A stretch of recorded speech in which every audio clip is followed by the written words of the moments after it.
All right, music fans, welcome. Harmless Dave here on the Harmless Dave channel, talking about real music and doing what I do in real time as I document the end of the classic rock era. And I'm doing it for people like you, right there, and people like me here. Yeah, both of us. We're both in on this. So I'm going to talk about the Little River Band. You can't say it too fast or you Little River Band sounds just doesn't work out. But Little River Band. I'm going to be talking about LRB. That's why it's just way easier to do LRB. Before I talk about them and their public relations issues these days, this band here I've been sharing, the band King King, Exile and Grace. This is an album from a few years back. Um, but you should listen to this band. You should Google King King, go on Spotify, whatever you need to do, right? Create a playlist because this is an extraordinary band that most people here in the States have never heard of. And this would have been your next generation of classic rock, or just rock, all right? I know people get confused because when I say classic rock, people assume it has to be old, but classic rock has a sound, all right?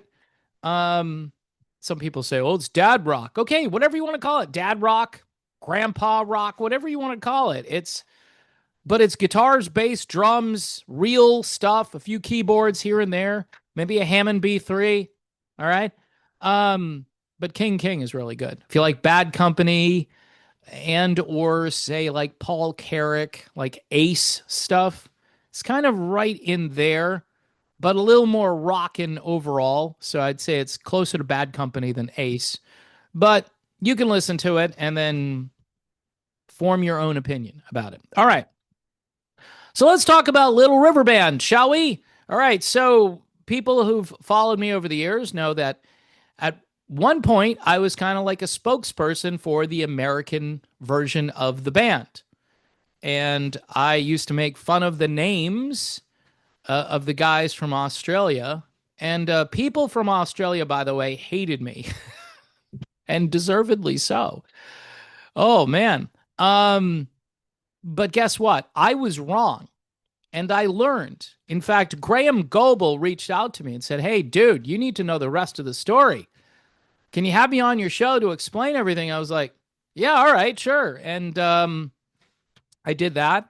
And Graham was very nice, very gracious, sent me a whole bunch of CDs, a lot of his solo work, and was telling me about how they were going to put out the Masterpieces album, which essentially are original Little River Band songs remastered, and they sound amazing. And it's in my collection back here somewhere, but you put that on, and it's just so pristine. I mean, I look at Graham Goebel as kind of like a Paul McCartney character. I really do. I wouldn't say that if I didn't think it was true. He's a composer, a singer, a musician, an arranger, a jack of all trades, and he's mastered all of them, as I like to say. So Graham is just tops, right? And the original guys, whether it's Glenn or Graham or Beebe, okay, they're all kind of ticked off at this American band legally, and everybody has more or less resigned to the fact that these guys have control of the name of the band. Stephen Housden and, I don't know, maybe Wayne Nelson has a piece of the action. I don't know too much about it at this stage, but I know Stephen Housden is the key guy.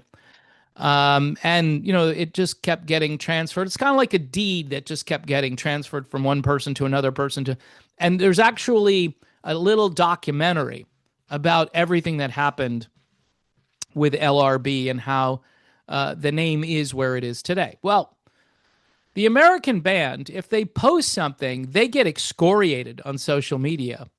Oh, really? It's the fake LRB. Now, I've seen them play concerts, and they're not bad.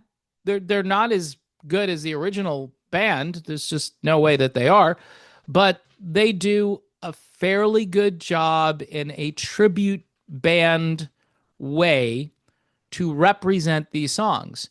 They actually put out a new album last year, like a new, it's all new material.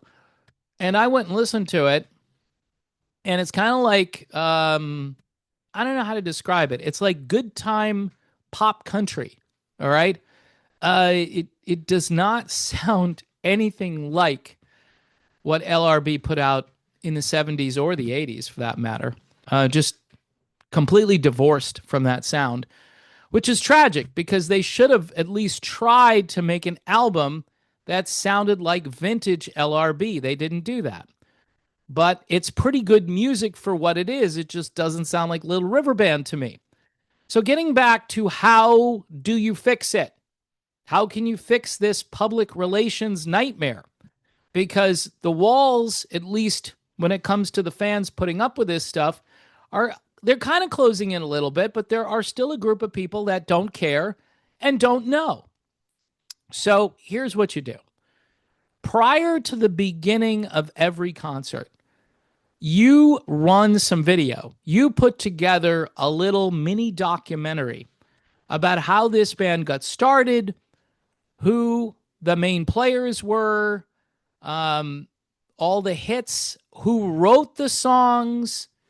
You could probably do this in under 10 minutes. Probably if you do a video professionally done, maybe somewhere between 5 and 10 minutes worth of information. And then toward the end, make sure you give credit to these people and you thank them profusely.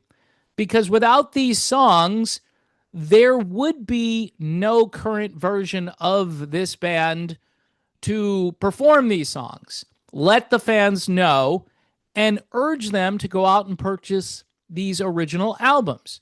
Otherwise, it just looks like a money grab. Like, okay, we're going to put our versions, which they've done.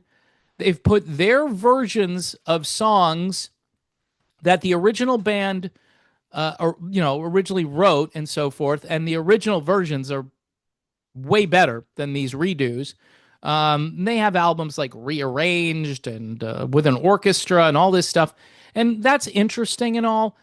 And maybe you want to purchase that too, but when you go searching for reminiscing, you should be finding the original version of that song. Instead, you're getting like 3 or 4 different choices of reminiscing.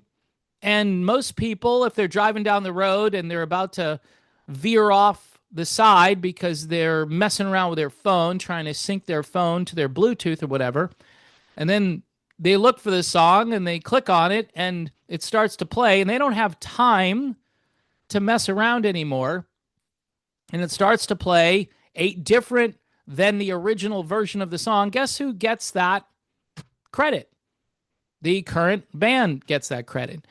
At the very least, you need to recognize the original band, at the very least.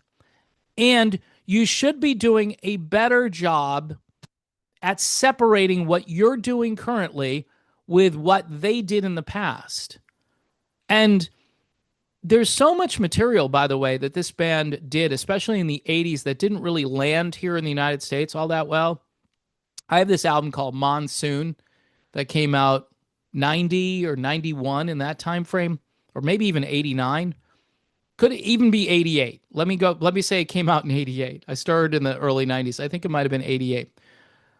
Totally awesome. It was on MCA Records and MCA, Musical Cemetery of America. They didn't promote anything the way they should have, because there are some killer tracks on that, but it kind of skirted the lines between adult contemporary and rock stations were given the album.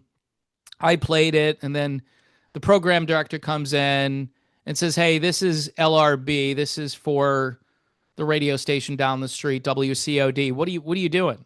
And I was like, well, yeah, it's good. I like it. And it kind of fits, but we don't play Little River Band. They're too adult contemporary for us. So moral of the story, they were kind of done after their early 80s run ran out. They were kind of radio done here in the United States, which isn't really that fair because they're really super talented. And even the stuff that didn't make it to the radio was excellent. Bottom line, all you guys, and I know I've said this several times in the video and it's probably getting old, these guys need to pay tribute during their show to the original band at the very beginning of the show. Let people know. And you know what? Then, if they don't want to buy tickets anymore, fine. But I bet you a lot of them will say, well, that was cool that they acknowledged the original band.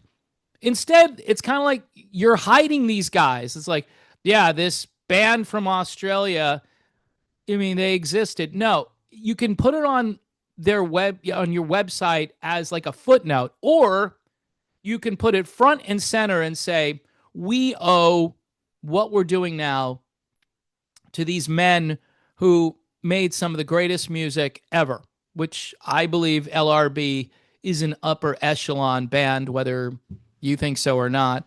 I think their earlier lineups, like their first couple of lineups, were just insanely good.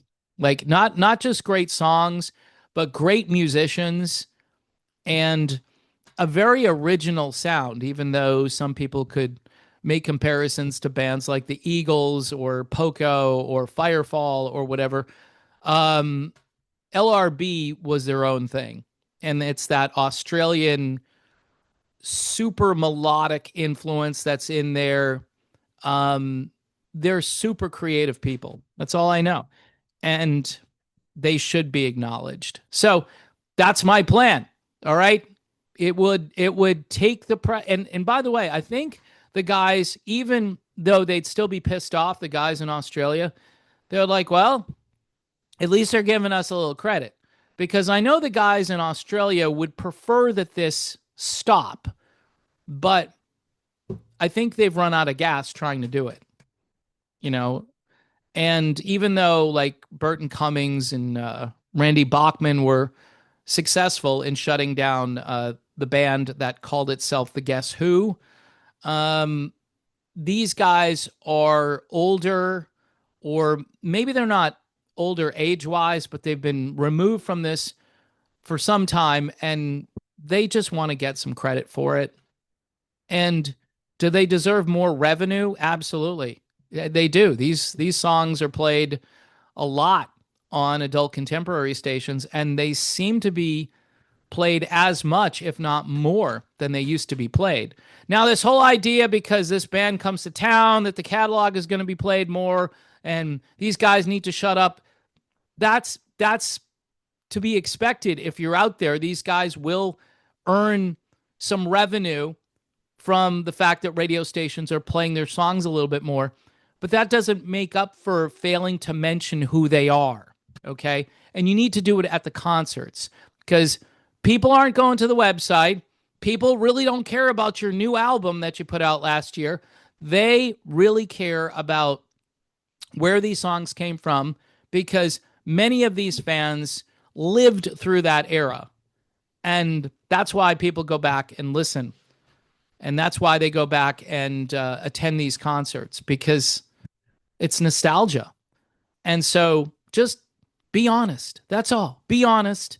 And wherever the chips go, wherever they fall, that's where they go. And you just say, okay, at least it would help with, maybe there's some guilt there. I would think there'd be a little bit of guilt by, doing this and not giving anyone credit. But maybe I'm wrong. Maybe they're over the guilt. And the guys, they just make out these guys in Australia to be bitter old men. They're bitter old men who did all the work, and now they're complaining. They're whining that they're not getting any credit. They did the work, so they should get credit, and you should be giving them credit. Man, I don't know why that's so hard to understand. All right. Sorry about the rant. I love that band, and go look for their Masterpieces album. Go buy all of the old LRB catalog. Start with the first album. Even into the 80s, they were still making some great music, some of which didn't really land here in the States, but did really well in Australia. All right. This band here, King, Exile and Grace. Great guitars, great compositions here. I'm talking just really, you put this in and you're like, wow, I can't believe someone's still making this kind of music. That was my first reaction to it. It's like, cool. There are a few bands from the UK that do that, and there are a few from Sweden and Norway and Denmark, and I've been digging into all that stuff. There's a whole scene of traditional blues-ish, old school, roots-oriented music coming from the Netherlands of all places, and it's really good because they all try to be melodic, even though they're doing kind of like a classic rock thing. So it's awesome. I love finding music like this, and I love letting people know about it. So, again, I could use your help. Patreon, YouTube memberships, buy me a coffee. Great way to support the channel via buy me a coffee. Um, and just being here is really important. Subscribing and liking the videos. Alrighty, I am done venting over.